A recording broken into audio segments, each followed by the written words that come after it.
Il y a des stades qui voient des joueurs passer, et il y a des stades qui fabriquent des légendes.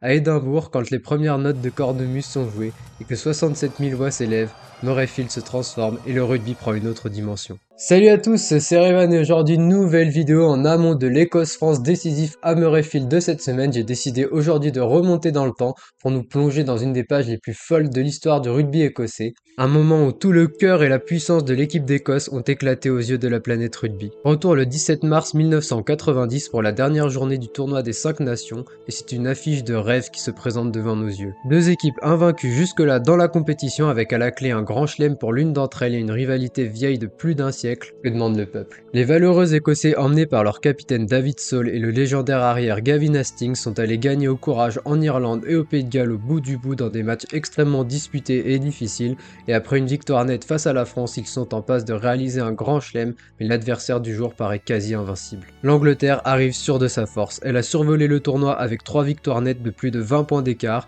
Après des années 80 compliquées, elle est de retour sur le devant de la scène. C'est la génération des rugueux Will Carling et Brian Moore, du supersonique Rory Underwood et ils sont associés aux élégants Jeremy Guscott et Rob Andrew, des joueurs qui impressionnent l'Europe entière. Les Anglais dominent largement leurs adversaires dans le combat et la dimension athlétique, les observateurs ne doutent pas, le 15 de la Rose est favori. Gagner à Édimbourg, repartir avec la Calcutta Cup et le Grand Chelem, puis rappeler au passage qui domine les îles britanniques, l'objectif est clair pour les hommes en blanc. Mais à Murrayfield ce jour-là, il ne sera pas uniquement question de rugby. En effet, le contexte politique entre les deux nations est extrêmement tendu.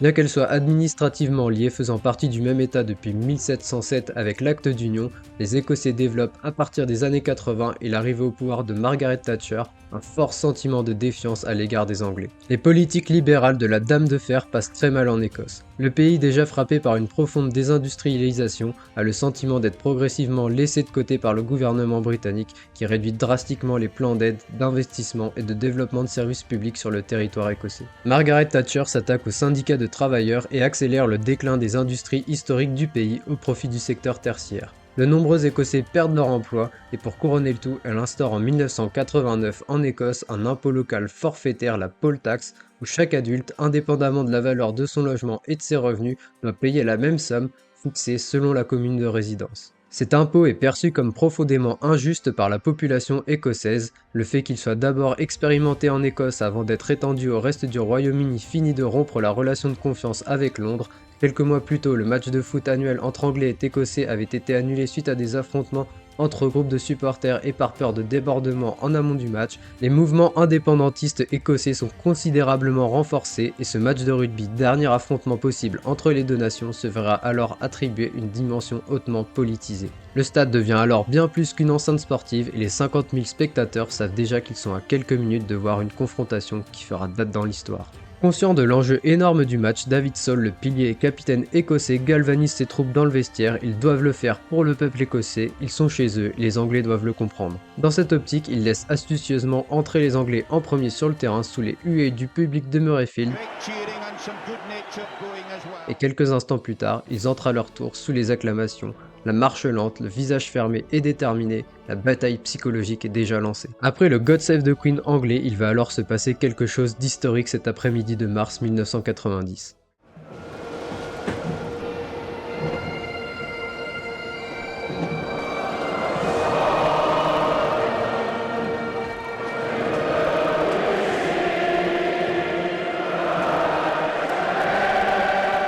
Suite à la demande du capitaine David Saul et face au désir de la fédération de rugby écossaise de ne plus chanter le God Save the Queen systématiquement hué en Écosse, c'est pour la première fois le Flower of Scotland qui est entonné. Ce choix n'est vraiment pas anodin et la musique composée par le groupe The Corries en 1967 va devenir bien plus qu'un simple chant traditionnel. Célébrant la mémoire des victoires écossaises lors des guerres d'indépendance du XIIIe et XIVe siècle et insistant sur le moment où les troupes du roi anglais Édouard Ier furent repoussées du territoire écossais, ce chant agite alors comme un véritable marqueur identitaire pour les Écossais. Ce premier Flower of Scotland chanté à Murrayfield est un moment unique et rassembleur pour toute une nation. Les Écossais prennent l'ascendant psychologique sur leur ennemi du jour, mais la tension reste palpable et les coéquipiers de Will Carling ne sont pas décidés à céder face à l'engouement écossais. Calder drives in and the Scots already taking the play to England. What a surge that was. Armstrong. Et ce sont les Écossais qui vont frapper les premiers. Plus présents dans l'engagement, ils dominent les collisions et pénalité pour Greg Chalmers. Away out there on the right. He's pulled it. There's a loud roar from the east stand. Good tackle, knocked it away. Dans les premières minutes, les Anglais sont acculés dans leur camp, ils poussent plus fort en mêlée, ce qui leur permet de respirer un petit peu, mais je crois que l'arbitre de touche a vu quelque chose. Vilain geste en mêlée des Anglais, pénalité pour les Écossais, transformé 6-0, rien ne va côté anglais. Hill, lovely break. Carling is away. There's a marvellous overlap here. Out to Guscott. Guscott has dummied and is going, and Guscott has scored. Et c'est absolument splendide de la part des Anglais, la sortie de balle de Richard Hill, la course tranchante de Will Carling, le relais de Gus Scott qui élimine parfaitement d'une feinte Gavin Hastings pour aller dans l'embut. Franchement magnifique, les Anglais ont la possibilité de revenir à hauteur de l'Écosse. Hodgkinson, a little stab, it's hung up in the breeze. Je crois qu'il y avait un peu de vent ce jour-là à Édimbourg, le pauvre Hodgkinson ne peut pas faire grand-chose, on en reste finalement à 6-4. Gavin Hastings, you'll notice up in a very strong defensive position there. The pick up by Hill. Hill out to Halliday, into Skinner. That's Teague. Hill going in as well. There's Hill giving, there's the cavalry charge. Paul Rendell. Les Anglais multiplient les temps de jeu à proximité de la ligne écossaise, la défense tient, mais pour combien de temps? And so there are all kinds of problems for them. But they got a bit of a shove on there, and Craig Chalmers has pushed it clear. Les Écossais héroïques en défense n'abandonnent pas et sortent de cette séquence interminable sans aucun point encaissé, exceptionnel. Moore's throw, Cronin, Armstrong, Chalmers. Chalmers all the way out to Hastings, but the referee's whistle had gone. Ils reviennent dans le camp anglais et grâce à la conquête douteuse des hommes du 15 de la Rose, ils récupèrent une nouvelle pénalité, 40 mètres à droite, pas la plus facile. Gavin Hastings the placer. Chalmers then. Oh, he's done it once more. Mais avec le vent dans le dos et porté par l'enjeu du match, Chalmers la passe sans problème, l'Écosse marque systématiquement à chaque incursion dans le camp anglais 9-4. 9-4, c'est le score à la mi-temps, super première période offerte par les deux équipes, l'Écosse gère parfaitement le match avec le vent dans le dos, mais le plus dur arrive pour les Écossais après le changement de côté. Pick up by Jeffrey. Jeffrey to Armstrong. Armstrong nicely out to Gavin Hastings. Gavin Hastings who's the kick through. On goes Stanger. Stanger could be there. Fuck, it's a try!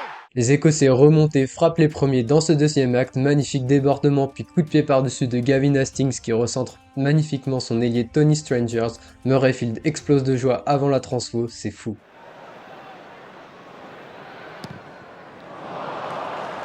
Bon, la transfo vu le vent, on oublie, 13-4 pour les Écossais, l'outsider de ce match est devant, quelle surprise. Les chocs sont rudes, les Anglais ne trouvent pas la solution et perdent patience à l'image du deuxième ligne Paul Hackford qui vient malheureusement s'assommer dans le ruck écossais. Quelques secondes plus tard, il se relève et va disputer la mêlée en faveur de son équipe. Ça paraît dingue aujourd'hui, mais c'était comme ça dans les années 90. Andrew. Oh, that is the kick of the season. Les Anglais se rapprochent des lignes écossaises sur ce coup de pied chirurgical de Rob Andrew, le 15 du Chardon est en danger à 5 mètres de sa ligne. But the Scots squeezed. Hill, the long pass out to Carling. Carling rumbled back by the Scots. The Scottish forward there, Gary Armstrong. And what a superb bit of play that was. Carling lancé est littéralement refoulé par Chalmers accompagné de sa troisième ligne. Hyper solidaire et héroïque en défense, les Écossais récupèrent le ballon, sortent de leur camp, la muraille écossaise paraît infranchissable. Les Écossais concèdent néanmoins une pénalité quelques minutes plus tard, Hodgkinson la passe sans problème, l'Angleterre revient à un essai transformé des Écossais. La différence de points n'étant introduite dans le tournoi qu'en 1993, ce serait alors en cas d'égalité entre les deux équipes une victoire partagée dans le tournoi. Après tant d'efforts côté écossais, ce résultat sonnerait un peu comme une défaite et le 15 du Chardon doit absolument tenir jusqu'au bout.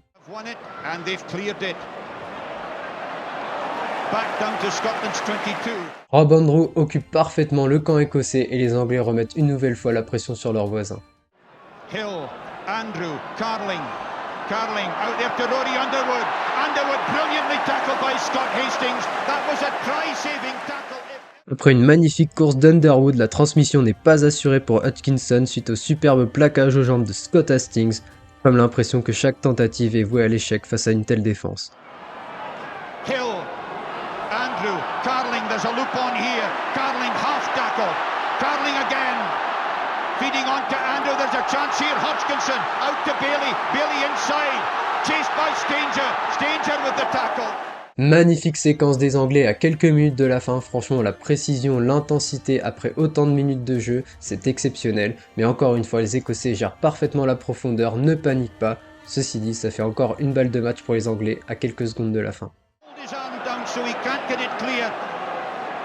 Now Hill has it, out to Andrew, Andrew there to Carling, Carling beautifully tackled by Jeffrey, taken on by Bailey, Bailey on to Tegan Winterbottom. The referee's whistle goes. À l'image de leur capitaine Carling, une nouvelle fois refoulé, les assauts anglais sont inefficaces face au courage écossais, c'est terminé, grand chelem pour l'Écosse, victoire face à l'ennemi historique et envahissement de terrain, c'est un moment historique et unique auquel on vient d'assister aujourd'hui. Le capitaine David Saul est porté en triomphe et ce match restera longtemps comme un des plus grands jamais disputés dans l'histoire du tournoi et le plus beau souvenir pour une grande partie du public écossais.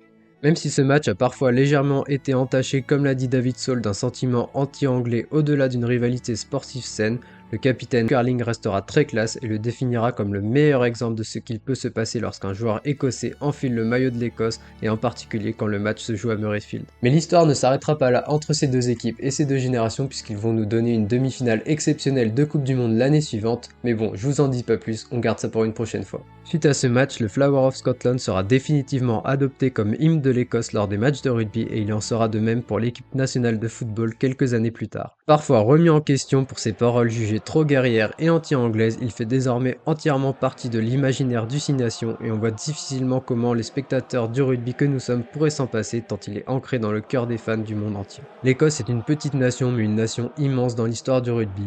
À Murrayfield, on ne gagne pas toujours, mais parfois, quand le stade s'enflamme, quand 67 000 voix chantent ensemble, et que quelques génies comme hier Gavin Hastings ou aujourd'hui Finn Russell décident que la magie doit opérer, même les plus grands favoris peuvent vaciller.